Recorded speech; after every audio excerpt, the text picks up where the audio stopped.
em Atos, no capítulo 16,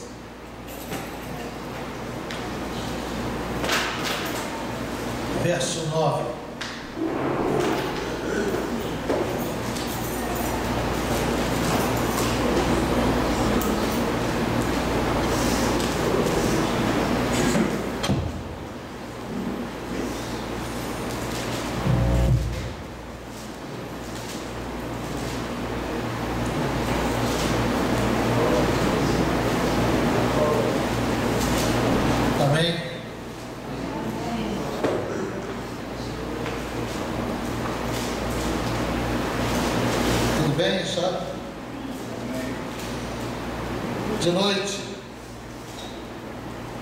De noite apareceu a Paulo esta visão. Estava ali em pé um homem da Macedônia que lhe rogava: passa a Macedônia e ajuda-nos. E quando ele teve esta visão, procuramos logo partir para a Macedônia, concluindo que Deus nos havia chamado para lhes anunciarmos o Evangelho. Navegamos, pois, de Troade e fomos de leitura a Samotrácia, e no dia seguinte a Neápolis, e dali para Filipos, que é a primeira cidade desse distrito da Macedônia, colônia romana. Estivemos alguns dias nessa cidade. No sábado, saímos portas afora para a beira do rio, onde julgávamos haver um lugar de oração. E, sentados, falávamos às mulheres ali reunidas. E certa mulher chamada Lídia, vendedora de púrpura, da cidade de Tiatira, e que temia Deus, nos escutava, e o Senhor lhe abriu o coração para atender as coisas que Paulo dizia. E depois que foi batizada, ela e sua casa, rogou-nos dizendo: se haveis julgado que eu sou fiel ao Senhor, entrai em minha casa e ficai ali. E nos constrangeu a isso. Ora, aconteceu que quando íamos ao lugar de oração, veio ao encontro uma jovem que tinha um espírito adivinhador e que adivinhava e dava grande lucro a seus senhores. E ela, seguindo a Paulo e a nós, clamava dizendo: são servos do Deus Altíssimo estes homens, que vos anunciam um caminho de salvação. E fazia isto por muitos dias. Mas Paulo, perturbado, voltou-se e disse ao Espírito: eu te ordeno, em nome de Jesus Cristo, que saia dela. E na mesma hora saiu. Ora, vendo os seus senhores que a esperança de seu lucro havia desaparecido, prenderam Paulo e Silas e os arrastaram para a praça à presença dos magistrados.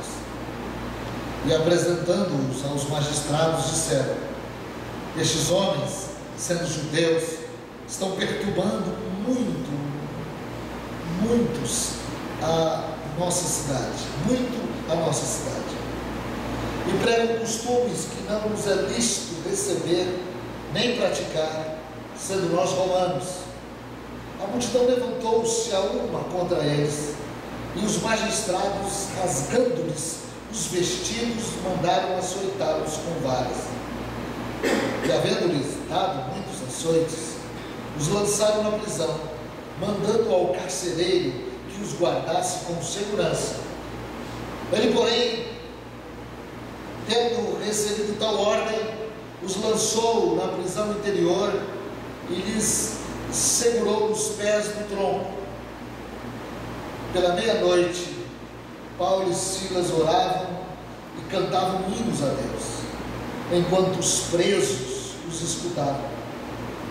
De repente, houve um grande terremoto, e foram abalados os alicerces do cárcere, e logo se abriram todas as portas e foram soltos os grilhões de todos. Ora, o carcereiro, tendo acordado e vendo abertas as portas da prisão, tirou a espada e ia suicidar-se, supondo que os presos tivessem fugido.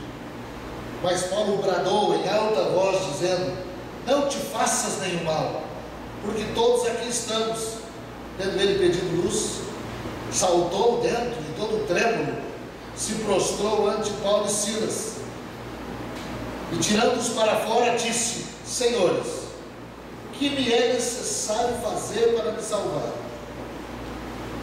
Responderam eles: crê no Senhor Jesus e serás salvo, tu e a tua casa. Então eles pregaram a palavra de Deus, e todos os que estavam em sua casa, tomando-os ele consigo naquela mesma hora da noite, lavando-lhes as feridas, e logo foi batizado ele e todos os seus. Então os fez subir para a sua casa, e pôs-lhe a mesa, e alegrou-se muito toda a sua casa por terem crido em Deus.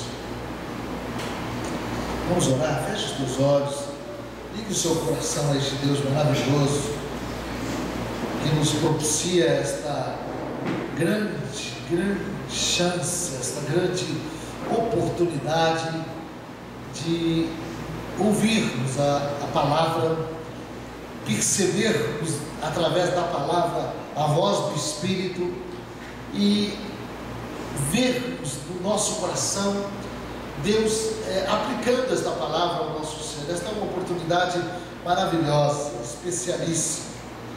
Senhor Deus, é o teu favor que nos faz estar aqui.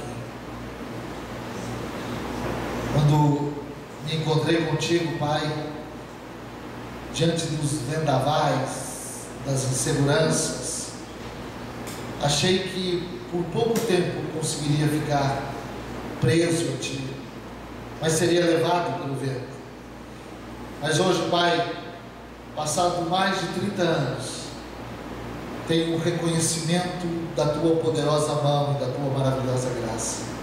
Ó Deus, nós estamos aqui reunidos, de sorte que temos uma caminhada, cada um aqui per si está diante do Senhor Deus, e temos esta maravilhosa, estupenda, viva palavra, e nós queremos, Deus, penetrar nesta verdade, envolvermos nesta realidade que nos faz ser existencial, para que possamos, Deus amado, compreender a Tua vida, compreender os Teus valores, compreender a nossa missão, compreendermos a Tua obra, compreendermos o porquê da nossa vida e porquê estamos aqui nesta terra.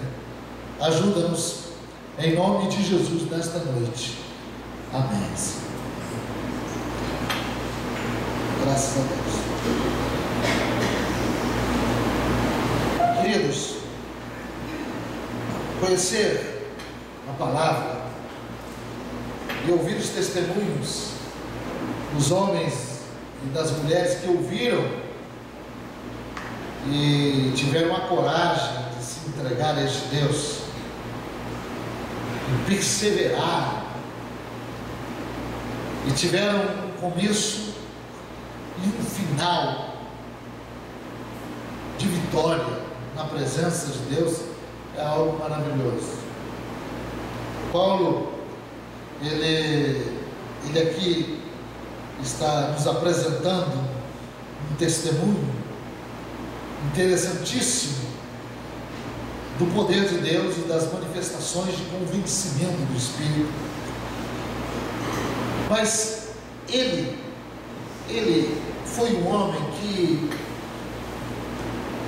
viveu à altura do seu compromisso. Eu estava vendo uma frase que está em Atos, no capítulo 26, verso 29, um testemunho que o apóstolo Paulo está dando a um rei, Agripa.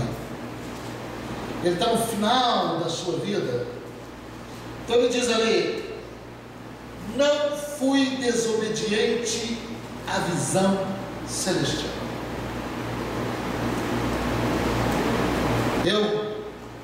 tive um encontro com Deus na pessoa de Jesus. Ouvi da boca de Jesus, é isso que ele está dizendo. Um chamado. Ele me deu uma missão. Ele me fez entender o porquê da minha vida.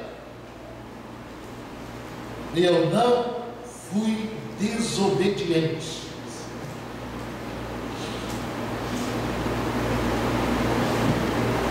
Logo mais, ele vai ser morto, talvez 3 anos depois. E ele diz na sua última carta aos Filipenses, ele diz assim: combati o bom combate, acabei a carreira e guardei a fé. Desde agora, a coroa da justiça me está preparada, que o Senhor vai me dar naquele dia. Queridos, eu estava pensando sobre isso, pensando na nossa vida, na tua, na minha, em oração, colocando vocês diante de Deus, e buscando de Deus uma palavra. Meu coração se voltou nesta semana para esse texto, quando este homem chamado Paulo, que quer dizer pequeno homem, está buscando saber qual é a vontade de Deus. Na verdade, a vontade de Deus não é muito clara, assim, como uma grande lâmpada, um grande farol, e antecipadamente ele vai nos falando tudo, mas no decorrer da caminhada, e é interessante que a própria palavra, falando de si mesma, ela diz que ela é luz para os nossos pés. Quer dizer, conforme nós vamos caminhando, Deus vai nos revelando, vai nos mostrando, vai aclareando a nossa caminhada. Mas é muito interessante, queridos, a gente saber essa questão na vida deste homem, que tem tudo a ver comigo e com você, porque ele está num momento que ele não sabe para onde ir. Ele tenciona ir à Ásia, ele tenciona ir à Mísia, ele quer ir à Bitínia.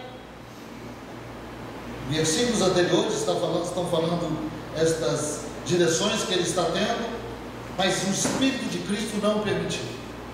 Ele precisa de uma direção. Ele é gente como você e eu. Ele precisa de uma direção.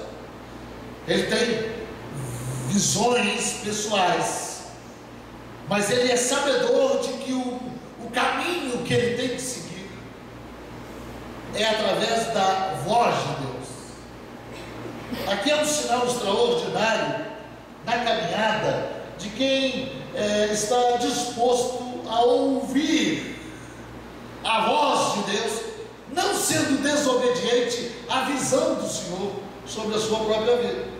Então ele tem uma missão. Mas Paulo tem uma missão, pastor Silvio.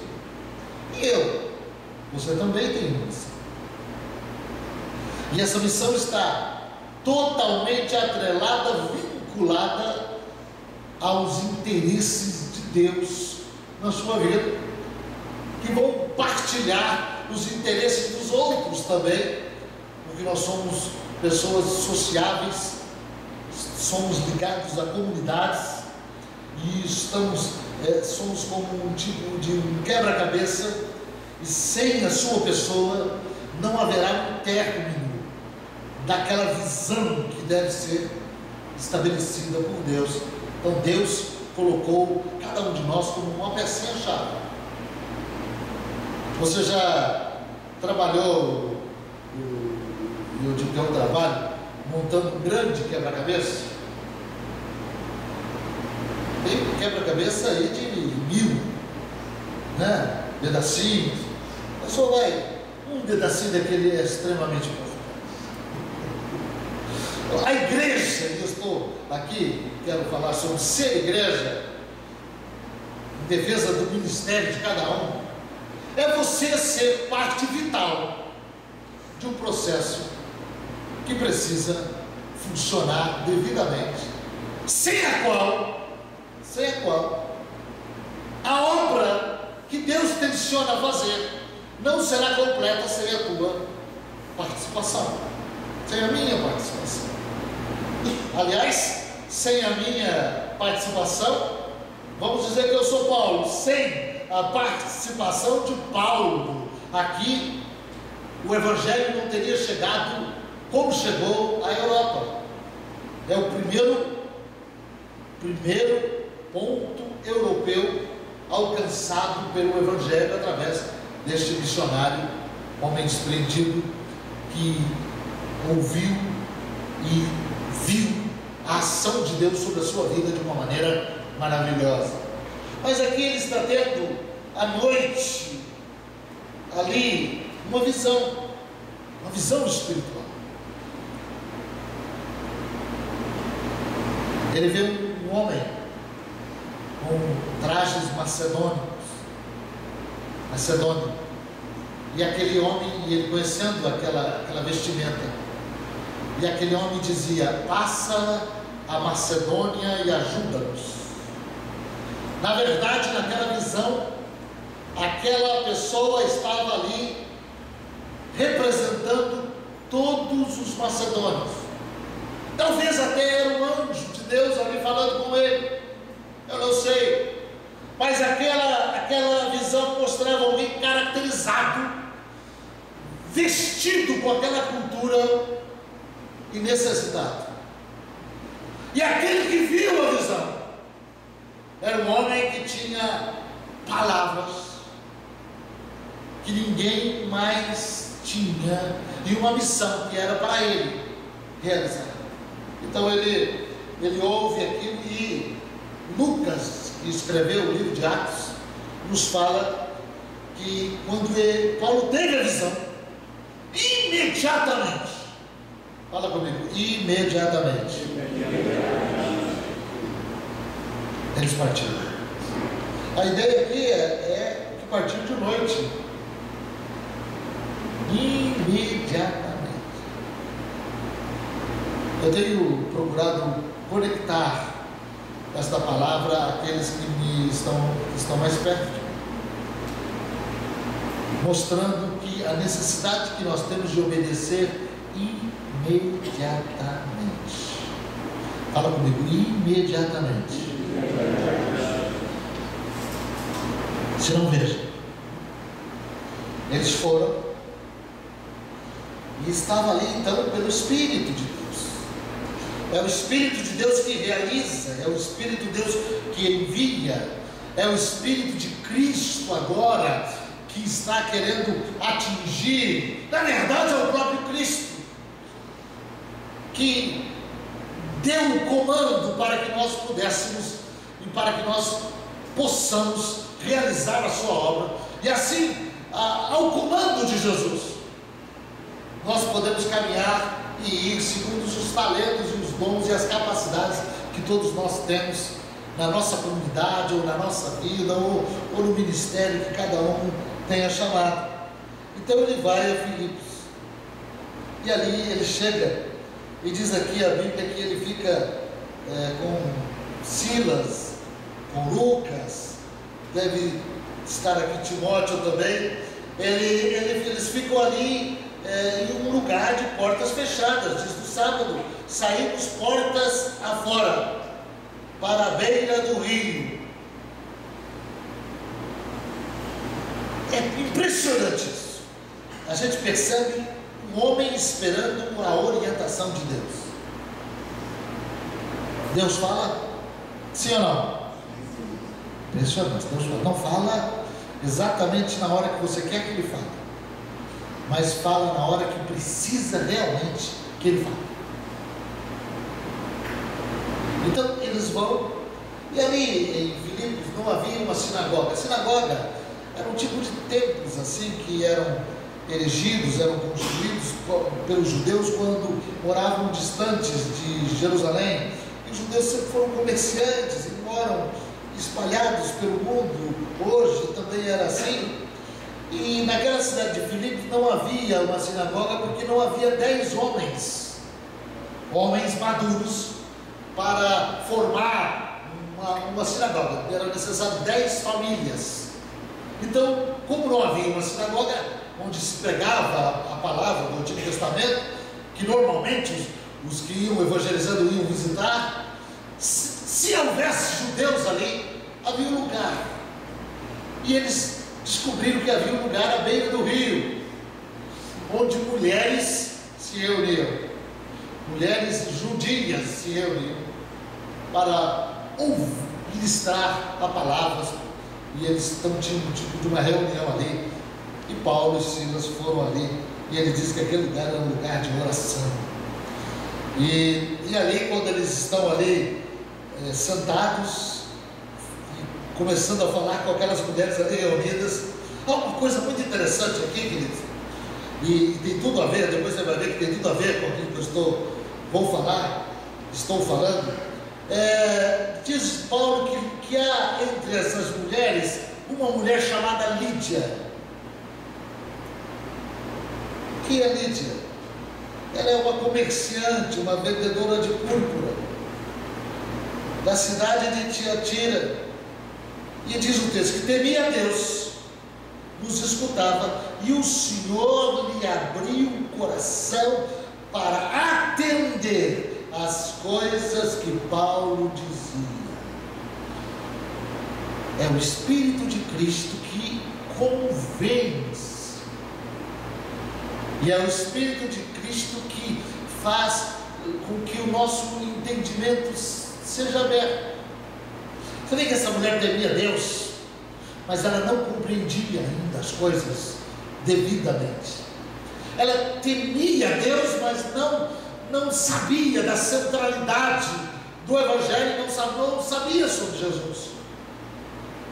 Mas o Espírito de Cristo ali encontrou um coração acessível.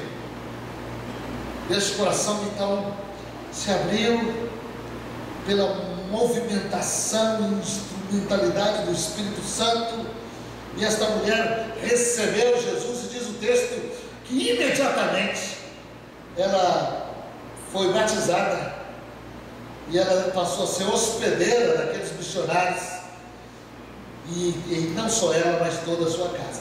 Este texto vai nos conectar e vai nos ligar imediatamente à família. A questão de quando se converte uma pessoa que tem autoridade legal sobre a família, é muito comum a família toda se converter rapidamente, e a família dessa mulher se converte. Aí também acontece aqui, eu estou apenas explicando o texto, eles continuaram indo ao lugar de oração por muitos dias, esperando o vento soprar. Uma vez eu estava conversando com um empresário, um homem ímpio, e ele queria realizar algumas coisas, é candidato a senador, e ele dizia assim: eu faço chover. Eu faço chover.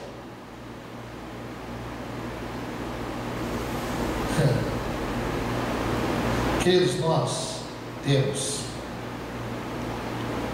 uma parcela pequena no controle dos acontecimentos.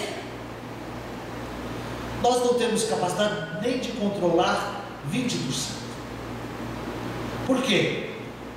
Porque a vida está toda conectada a muitos interesses, e tudo está ligado ao nosso próximo, aos nossos companheiros de bairro, de cidade, de estado, de nação, de mundo. E cada um tem um mundo dentro de si. E estas circunstâncias, elas caminham como em círculos concêntricos, elas vão se movendo e se movendo e se movendo. E ainda que eu seja muito bom naquilo que eu faço, escute isso, você é extremamente, nós somos extremamente favorecidos, porque há um Deus que é Deus, porque Ele tem a autoridade soberana sobre todas as coisas. E a Bíblia diz que as coisas só cooperam para o nosso bem quando nós amamos o Senhor, quando nós buscamos o Senhor, quando nós estamos na perfeita vontade de Deus. Então as coisas podem até convergir, mas não para o bem. Para o bem é só o nosso Deus Todo-Poderoso. Então a Bíblia vai mostrar esta soberania deste Deus extraordinário aqui, operando maravilhas. Então você vê primeiro uma família que se converte, e agora vem contra Paulo algo que parecia ser de bom tom, mas era uma convergência inadequada, era uma armadilha para levá-lo a uma situação terrível, visto que um jovem, diz a Bíblia, com um espírito adivinhador, adivinhando, dava grande lucro aos seus senhores. Esse espírito adivinhador é um espírito maligno, espírito de adivinhação. Isto nós temos que tomar muito cuidado. Há nas coisas de Deus, essa questão de conhecimento, dá um dom de conhecimento, mas temos que provar os espíritos, porque existem espíritos de adivinhação, principalmente esses espíritos que estão falando assim, sobre coisas que já aconteceram, entendeu? Fica falando, você, isso já sabe, quero ver ele falar o que vai acontecer. Aí, alguém me perguntou nessa semana, como que eu sei se o espírito, se uma pessoa que fala por Deus ou não? Primeiro, na questão do Evangelho e na centralidade de Jesus. Segundo, tem que se cumprir. Fala comigo, quando Deus fala, está falando. Mas olha o espírito de engano aqui tentando entrar no âmago do Evangelho, no princípio do Evangelho, na estrutura do Evangelho, naquela região. Ela chega, vai ao encontro de Paulo, esta moça, que é o sucesso naquela região, ela vai dizendo: são servos do Deus Altíssimo, estes homens, verdade, vos anunciam um caminho de salvação. Ela está dizendo o seguinte: são verdadeiros, eu estou avalizando, é o espírito maligno que está falando isso, só que eles são uma opção de salvação, quando que o Evangelho não é uma das opções, é a única opção. Eu estava vendo uma reportagem, se não me engano, na Veja, não sei se dessa semana, aquele jogador de basquete, o chamado Mão Santa, e ele dizia assim: eu sou católico, mas estou fazendo um tratamento no centro espírita, por causa do tumor que ele tem no cérebro. E ele disse: mas tudo é Deus mesmo, tudo é de Deus mesmo. Na verdade, eu sempre tive simpatia pelo espiritismo. É comum ver esse pensamento ridículo, que pressupõe então há muitos deuses, ou um Deus que se conforma, um Deus que se adapta à crendice popular. O nosso Deus, queridos, Ele não é adaptável. Nós é que nos adaptamos a Ele. Ele é soberano e Ele tem um só caminho, e o caminho é Jesus. Mas vejam o nosso querido irmão Paulo, numa situação dificílima. Para sair daquela emboscada, não foi fácil. Aquele demônio ia falando atrás dele. E ele percebeu que aquilo era uma armadilha. Por isso ele demorou para expulsar, mas teve um momento que ele ficou agoniado. Ele perdeu de alguma forma o equilíbrio, ou ele agiu no momento que Deus mandou que ele agisse. Eu só sei que ele virou e disse: o Espírito sai. E o Espírito saiu. E era exatamente aí que estava o ponto. Quando os que patrocinavam aquela ação adivinhadora, que dava tanto lucro, eles viram aquela perda, eles criaram um alvoroço na cidade, a cidade entrou em polvorosa, ficaram todos alarmados e se reuniram, pegaram Paulo e Silas, levaram até os magistrados e disseram uma coisa muito interessante. Eles disseram: são judeus, nós somos romanos,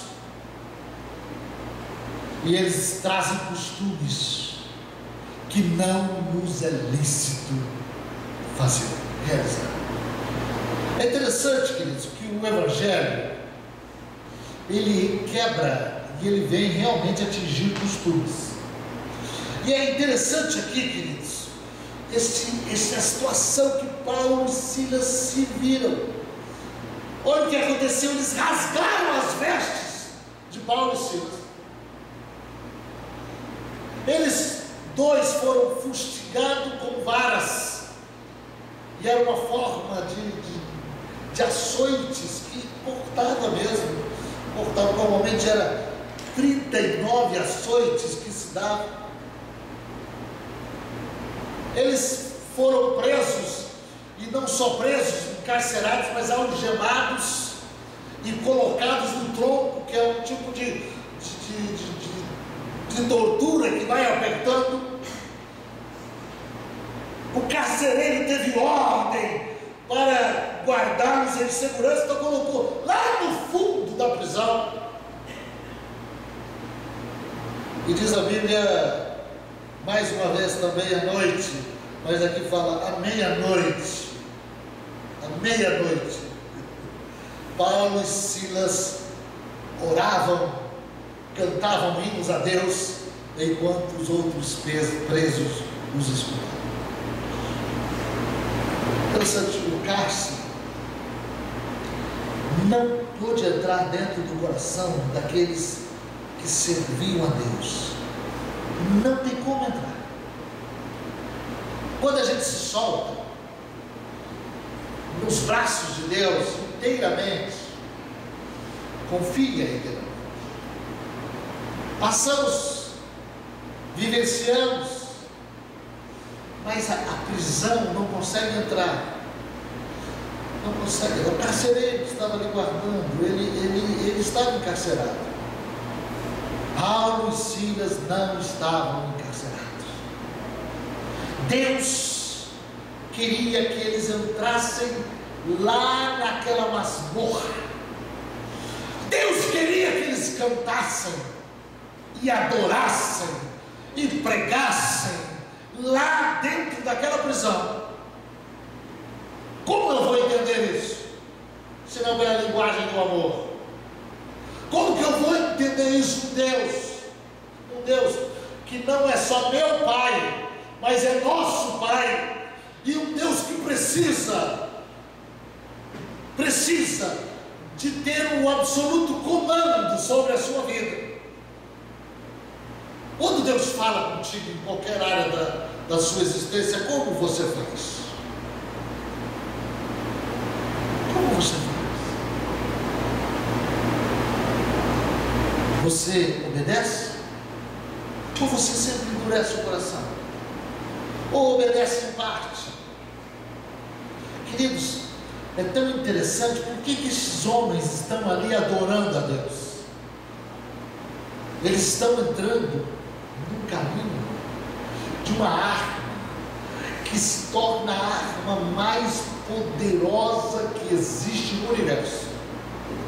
Esta arma se chama fragilidade, dependência absoluta. Olha bem, eles estavam presos de mãos e pés, eles estavam ali, lançados no fundo, injustiçados, eles estavam extremamente fragilizados. Então eles estão entrando, estão em contato com Deus vivo. É justamente esta é a hora da apropriação do poder de Deus sobre a vida humana. Queridos, houve ali uma manifestação extraordinária que só Deus faz realizar. Diz aqui o texto que imediatamente, enquanto eles cantavam e oravam, cantando a Deus, as pessoas os escutavam, houve um grande terremoto. Aqui Deus abalou toda a estrutura do lugar.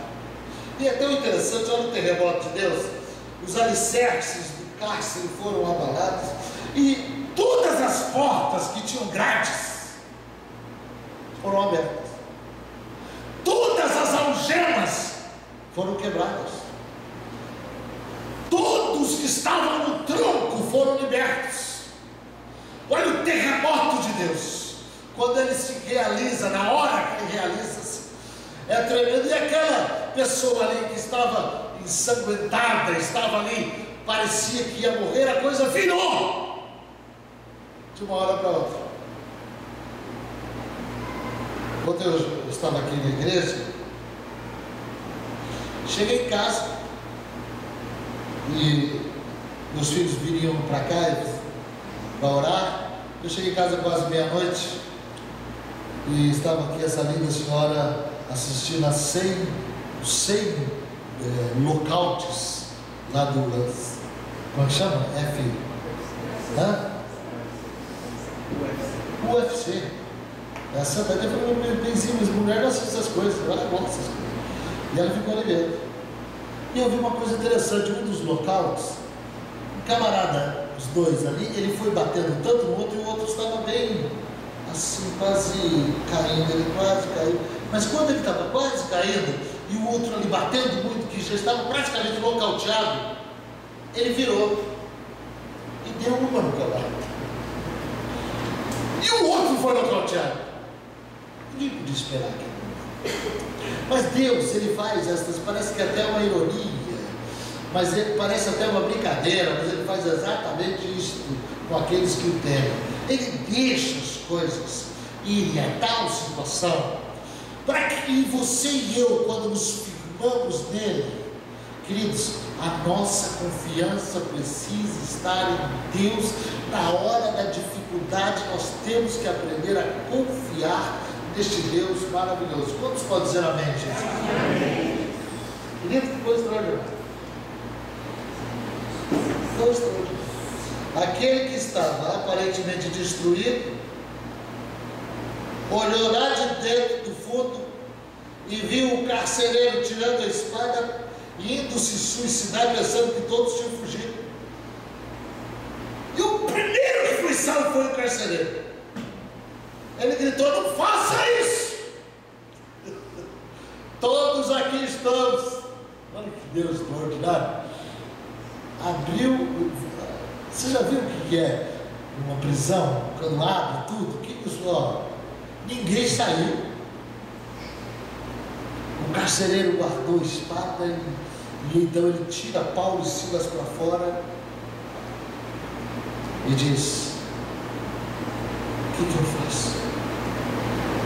O que eu posso fazer para me salvar?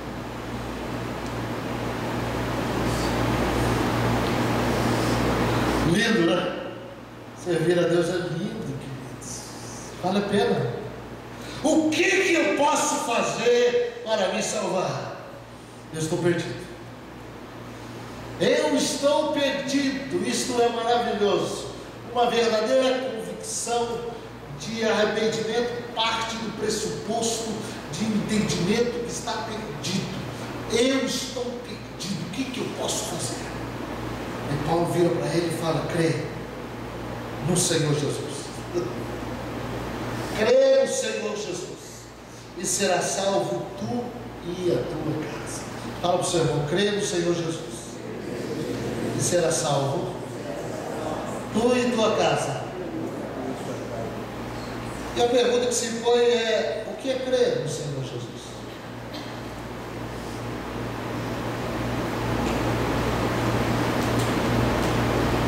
Crer no Senhor Jesus, em primeiro lugar, é ter um encontro pessoal com Jesus Cristo. Você e Ele.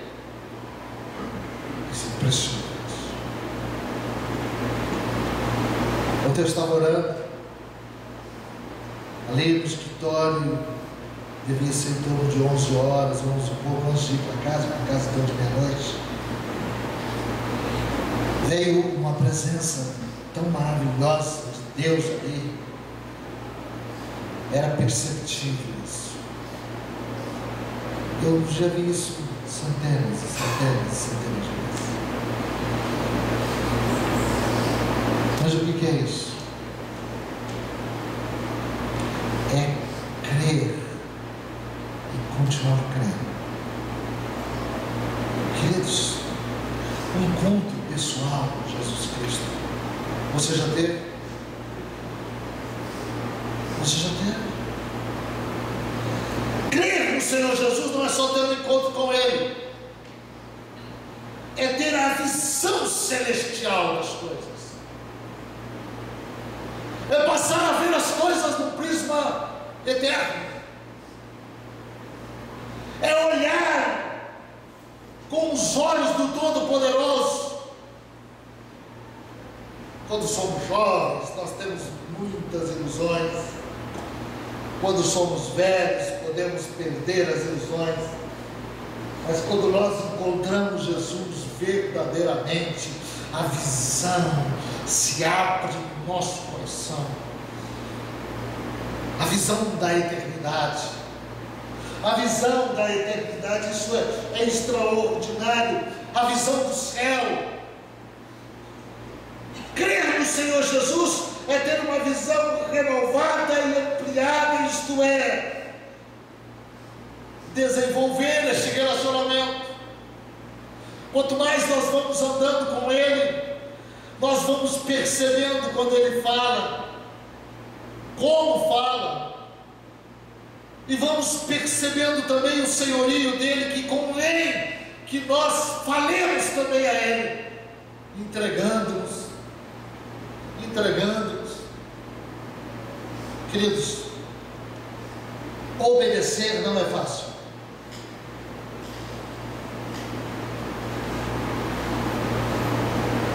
Eu sei que não é fácil, mas obedecer é a necessidade da nossa vida, porque não há filho que seja filho que viva pulando, que viva se estribando em si mesmo, que viva correndo da casa do Pai. Filho que é filho, vem e está na casa do Pai, na casa do Pai tem as leis do Pai. Na casa do Pai tem a lei do Pai. Na casa do Pai tem o comando do Pai. Então Jesus quer nos dar essa visão de ter fé nele, é isso, conviver com Ele, buscá-lo em oração, usar as armas da luz, da oração, da palavra. E também crer em Jesus é uma comissão. Você tem implicações quanto à vida.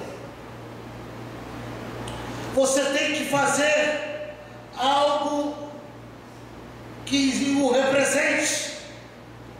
Quando a Bíblia fala de ministérios e de ministros, se usa também esse termo no polo, na política, na administração pública, ministérios, ministros. A Bíblia nos diz que nós, a igreja de Jesus, você e eu, somos ministros.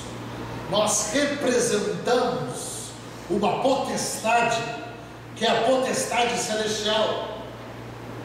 E nós estamos ali comissionados a fazer aquilo que a autoridade nos manda fazer. É interessante isso. Comissionamento é um imperativo. Temos que ir. Nós temos aqui pessoas diferentes e com papéis diferentes, mas todos nós estamos vinculados ao mesmo processo. Eu te pergunto, na tua parte, o que você tem feito? Você tem sido obediente naquilo que te cabe fazer?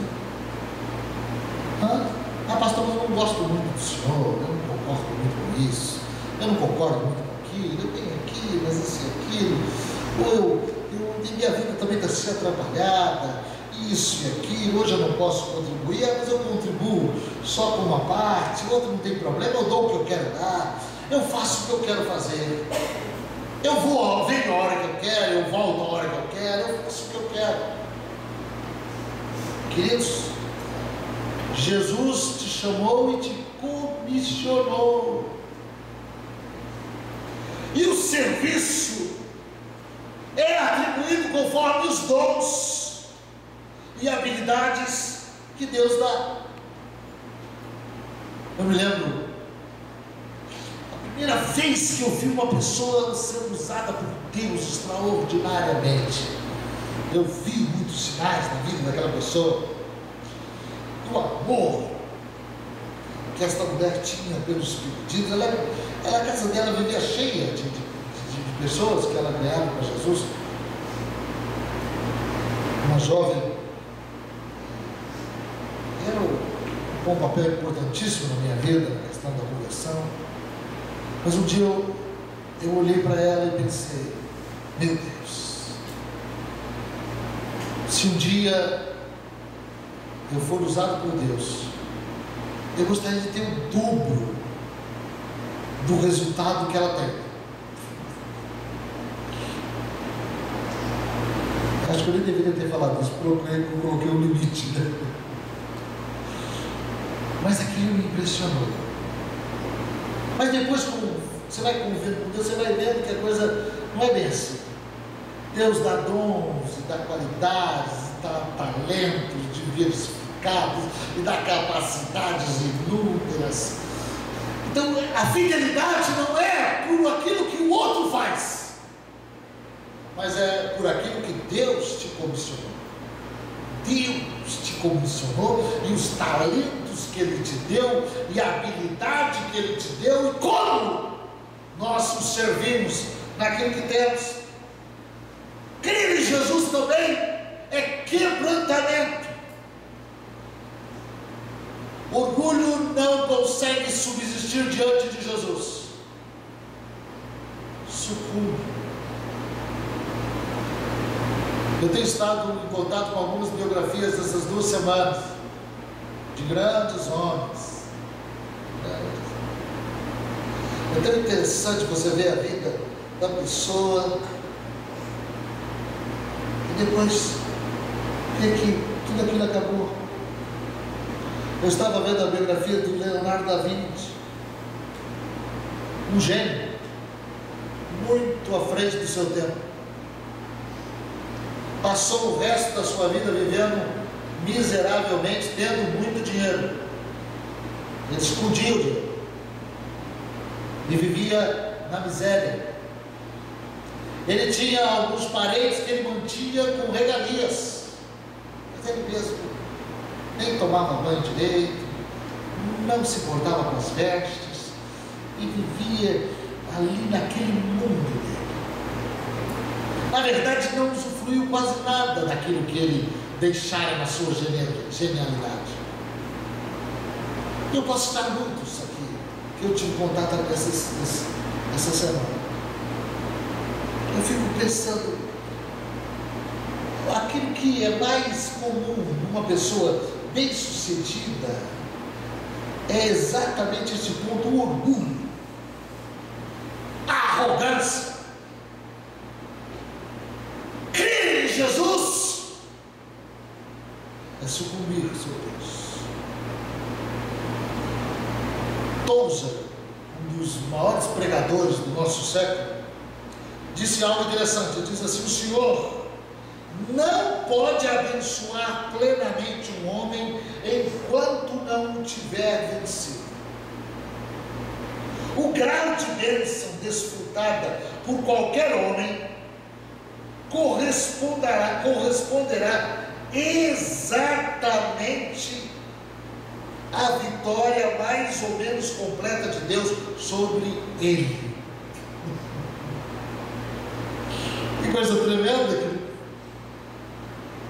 Enquanto fomos resistentes, crer no Senhor Jesus é você se dobrar, se quebrantar, dizer: Senhor, faça a tua vontade. Fala que levanta sua mão direita e diga: Senhor, faça a tua vontade. Tão interessante isso. Quando eu falo faça a sua vontade, eu paro para ouvir. Deus vai dar direções, é verdade, mas é Ele. Você vai encontrar caminhos aprazíveis, como Paulo encontrou à beira do rio, lugares agradáveis, mas você vai encontrar também situações adversas que vão te circular. O importante é eu ter a maturidade de ter uma reação benéfica, uma reação que dê resultados, porque o interessante da vida são as reações. Uma pessoa, eu preciso do Coutinho, ele que me manda as coisas, mandou, e estava falando da reação de uma pessoa que uma vez que estava para sair do serviço, derramou o café na camisa, aí ficou nervoso. O filho, né, mais ou menos assim, né? O filho tinha que ir para a escola e perdeu o horário, e ele foi correndo para o trabalho, não chegou atrasado, chegou sem levar os documentos, alguma coisa assim. Então eu estava mostrando uma sincronia, conforme a reação que a pessoa tem, as oportunidades que ela perde. O problema não é o problema, a questão é como que eu reajo a esse problema. Crer no Senhor Jesus também tem a ver com a obra. Fala para o seu irmão: a obra de Deus. Uma coisa que eu preciso entender: eu sou um vaso escolhido. Deus tem algo a realizar na minha vida. Deus tem um ministério para mim. Eu quero ser um instrumento nas mãos de Deus. Aí então você me diz: pastor, quando eu tiver isso eu serei, quando eu tiver aquilo eu serei. Louco!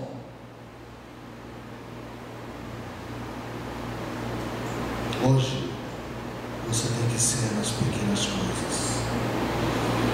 Nas pequenas coisas. Crer em Jesus é não ser desobediente à visão. Há uma caminhada, sim, há uma caminhada. Deus dá uma visão celestial para a pessoa. Deus coloca guias, e nós não podemos fugir, não podemos desistir, não podemos depor as armas, não podemos abandonar os projetos de Deus, não podemos abandonar o projeto de Deus para o nosso projeto. Tem pessoas que tentam espiritualizar a coisa. Fala assim: mas aconteceu isso porque Deus quis para fazer isso. Aconteceu isso porque isso aí é conversa fiada. Temos que aprender a obedecer. Fala comigo: eu tenho que aprender a obedecer. Por que Deus te trouxe? Não é só para você. Por que Deus tem algo incondicional para todos nós? Então Deus quer que nós continuemos neste momento e amanhã e depois servindo com fidelidade. Eu tenho visto na minha caminhada uma coisa que tem me assustado. Eu tenho visto pessoas derrotadas, abençoadas por Deus, que quando derrotadas eram humildes e dedicadas, quando abençoados por Deus tornam-se arrogantes e seguem o seu caminho e se desviam. Eu tenho visto isso, mas eu tenho visto com tanta frequência isso. Isso é tão sério, é tão sério. Eu dar alguma coisa para alguém. Deus quer que nós sejamos fiéis no pouco, para que quando eu for fiel no pouco, eu possa ser fiel no muito. Deus quer dar muito para você, para a nação brasileira, para a nossa terra. Eu creio nisso. Quantos creem nisso? Levante sua mão e diga amém, Jesus. Amém. Mas eu tenho capacidade. Uma vez eu ouvi um pastor dizendo: Deus não pode me dar as coisas muito, porque eu não tenho capacidade. Então Deus dá. Eu peço uma pessoa, Deus dá. Eu peço dinheiro, Deus dá. Eu peço aquilo, Deus dá. Eu peço aquilo, Deus dá. E daí? Piorou ou melhorou? Sabe que nós temos que viver sofrendo, passando necessidade para continuarmos sendo crentes verdadeiros? Como Deus quer ver pessoas que sejam crentes verdadeiros mesmo, também na hora da bonança. Como é maravilhoso, como coisas extraordinárias são desenroladas, são feitas, são abertas, quando pessoas aprendem a serem verdadeiramente fiéis. Então eu vou concluir esta reflexão nesta noite, trazendo esse confronto para a vida, seu ministério. E nós precisamos estar constantemente entendendo. Agora eu volto lá para o carcereiro. Ele recebeu aquele grande sinal. Ele percebeu que de fato eram servos de Deus e eram enviados de Deus. Então ele disse: o que eu faço para me salvar? Crê no Senhor Jesus, e será salvo tu e a tua casa.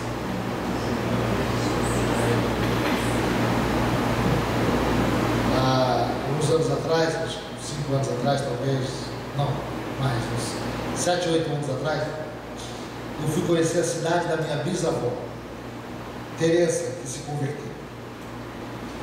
É uma cidade na divisa com o estado de São Paulo e Minas, perto de Ribeirão Preto.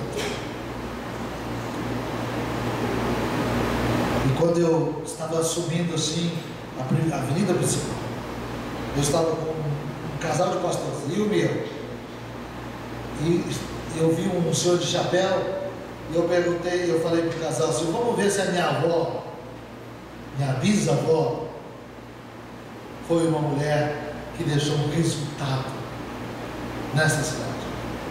Uma cidade pequena, de mais ou menos uns 60 mil habitantes, mais ou menos assim. E quando eu parei o carro, eu chamei o senhor, e ele com um chapéuzão na cabeça, eu falei assim: o senhor, por favor, já ouviu falar da Teresa Fontana? E ele tirou o chapéu.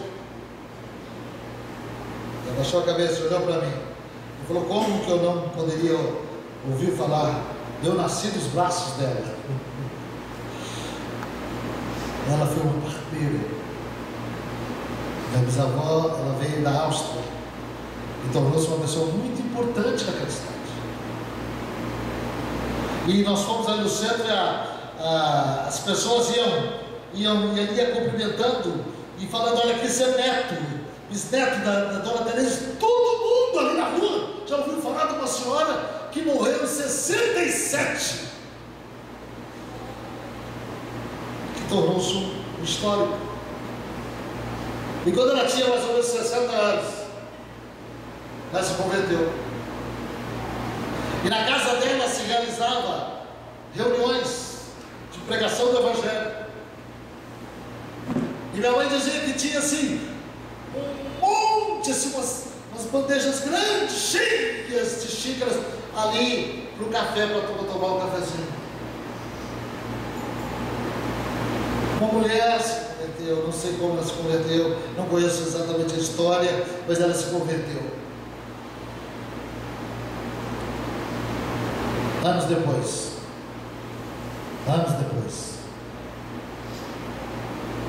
2 anos depois que ela morreu, minha mãe se converteu.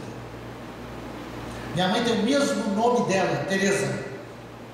O mesmo nome, tem as mesmas características e tem a mesma personalidade. Impressionante como saiu igual. Quantas pessoas da minha família têm se convertido? Quantas pessoas? Creio no Senhor Jesus. Pastor, é só ser crente? Não estou falando de ser crente, estou falando de opção.